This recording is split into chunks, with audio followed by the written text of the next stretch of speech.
அல்லேலூயா. எல்லாம் முடிந்தது. அதன் அக்கிரமம் நிவிர்த்தியாயிற்று. முடிந்தது என்றால் என்ன அர்த்தம்? ஒரு பெரிய பலி செலுத்தி முடிந்தது என்ற அர்த்தம். அதன் அக்கிரமம் நிவிர்த்தியாயிற்று என்றும், அது தன் சகல பாவங்கள் நிமித்தமும் கர்த்தரின் கையில் இரட்டிப்பாய் அடைந்து தீர்ந்தது என்றும் அதற்கு கூறுங்கள். பாவத்துக்கு ஒரு மரண தண்டனை தானே கொடுக்கணும். இரட்டிப்பான பனிஷ்மெண்ட், இரட்டிப்பான நன்மைகள் கேள்விப்பட்டிருக்கோம். இரட்டிப்பான தண்டனை, அக்கிரமங்களுக்கும் பாவங்களுக்கும் இரட்டிப்பான தண்டனையை அடைந்து தீர்ந்தது என்றும் அதற்கு கூறுங்கள் என்று உங்கள் தேவன் சொல்கிறார். இந்த ஏசாயா 53ஆம் அதிகாரத்தை நம்ம படித்தோம்.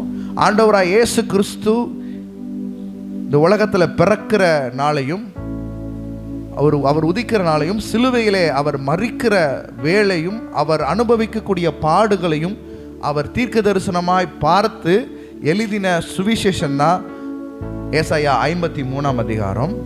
இங்கேயும் ஏசாயா தீர்க்கதரிசி 40ஆம் அதிகாரம் 2ஆம் வசனத்தில் சிலுவையில் என்ன முடிந்தது என்பதை குறித்த வெளிப்பாட்டை பெற்று தீர்க்க தரிசனமாய் பேசுகிறார். அதன் போர் முடிந்தது.